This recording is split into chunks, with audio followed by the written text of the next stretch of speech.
కోలాహలంగా కూటమి కార్యాలయం ప్రారంభం. ప్రజలకు మరిన్ని సేవలు అందించడమే లక్ష్యం. ఎమ్మెల్యే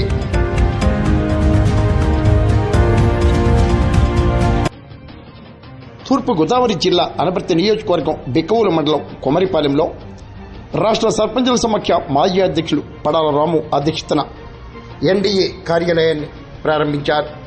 యూత్ నేత నల్లమిల్లి మనోజ్ రెడ్డి, అనపర్తి ఎమ్మెల్యే నల్లమిల్లి రామకృష్ణారెడ్డి పాల్గొన్నారు.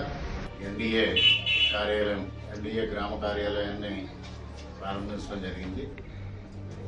మరి ఈరోజు ఎన్డీఏ కూటమి రాష్ట్రంలో కేంద్రంలో అధికారంలోకి వచ్చిన తర్వాత అభివృద్ధి ధ్యేయంగా సంక్షేమం అందించాలి ప్రజలకి, రెండూ మేళవించి అభివృద్ధిని సంక్షేమాన్ని మేళవించి